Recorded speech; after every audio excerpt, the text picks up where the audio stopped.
പുറപ്പാട് അധ്യായം 27. ബലിപീഠം. കരുവേല മരം കൊണ്ട് ഒരു ബലിപീഠം പണിയണം. അത് സമചതുരമായിരിക്കണം. നീളവും വീതിയും 5 മുഴം, ഉയരം 3 മുഴം.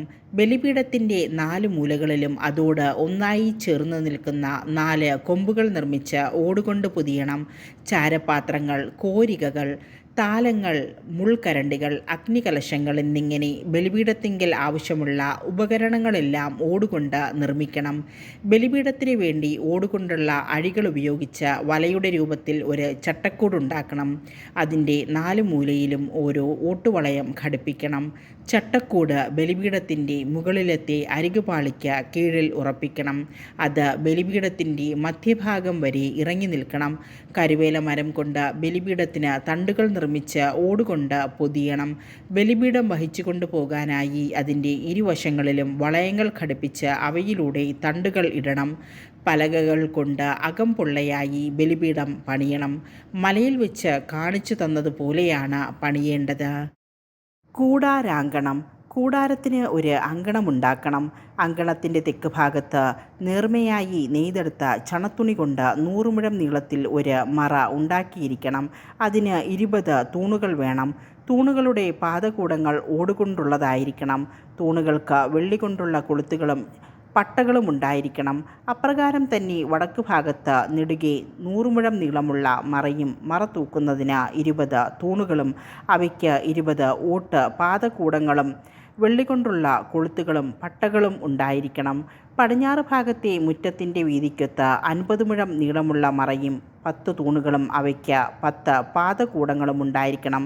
കിഴക്ക് ഭാഗത്തെ മുറ്റത്തിൻ്റെ വീതി 50 മുഴമായിരിക്കണം. കവാടത്തിൻ്റെ ഒരു വശത്ത് 15 മുഴം നീളമുള്ള മറയും 3 തൂണുകളും അവയ്ക്ക് 3 പാദകൂടങ്ങളും ഉണ്ടായിരിക്കണം. കവാടത്തിൻ്റെ മറുവശത്തും 15 മുഴം നീളമുള്ള മറയും 3 തൂണുകളും അവയ്ക്ക് 3 പാദകൂടങ്ങളും വേണം. അങ്കണ കവാടത്തിന് 20 മുഴം നീളമുള്ള ഒരു യവനിക ഉണ്ടായിരിക്കണം.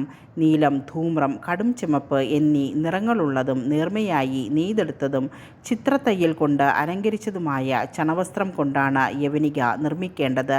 അതിന് 4 തൂണുകളും അവയ്ക്ക് 4 പാദകൂടങ്ങളും ഉണ്ടായിരിക്കണം. അങ്കണത്തിന് ചുറ്റുമുള്ള തൂണുകൾക്കെല്ലാം വെള്ളികൊണ്ടുള്ള പട്ടകളും കൊളുത്തുകളും ഓട്ട് പാദകുടങ്ങളും ഉണ്ടായിരിക്കണം. അങ്കണത്തിൻ്റെ നീളം 100 മുഴവും വീതി 50 മുഴവുമായിരിക്കണം. അതിനു ചുറ്റും 5 മുഴം ഉയരത്തിൽ നേർമയായി നെയ്തെടുത്ത ചണത്തുണി കൊണ്ടുള്ള മറയും തൂണുകൾക്ക് ഓടുകൊണ്ടുള്ള പാദകൂടങ്ങളും ഉണ്ടായിരിക്കണം. കൂടാരത്തിലെ ഉപയോഗത്തിനുള്ള എല്ലാ ഉപകരണങ്ങളും കൂടാരത്തിൻ്റെയും അങ്കണത്തിൻ്റെയും മറകൾക്ക് വേണ്ട കുറ്റികളും ഓടുകൊണ്ട് നിർമ്മിച്ചവയായിരിക്കണം. വിളക്ക് എപ്പോഴും കത്തി നിൽക്കുന്നതിന് ആട്ടിയെടുത്ത ശുദ്ധമായ ഒലിവെണ്ണ കൊണ്ടുവരാൻ ഇസ്രായേൽക്കാരോട് പറയണം. സമാഗമ കൂടാരത്തിനുള്ളിൽ സാക്ഷ്യപേടകത്തിനു മുൻപിലുള്ള തിരശ്ശീലയ്ക്ക് വെളിയിൽ വിളക്ക് സന്ധ്യ മുതൽ പ്രഭാതം വരെ കർത്താവിൻ്റെ മുൻപിൽ കത്തി നിൽക്കാൻ അഹറോനും അവൻ്റെ പുത്രന്മാരും ശ്രദ്ധിക്കട്ടെ. ഇസ്രായേൽക്കാർ തലമുറ തോറും അനുഷ്ഠിക്കേണ്ട ശാശ്വത നിയമമാണിത്.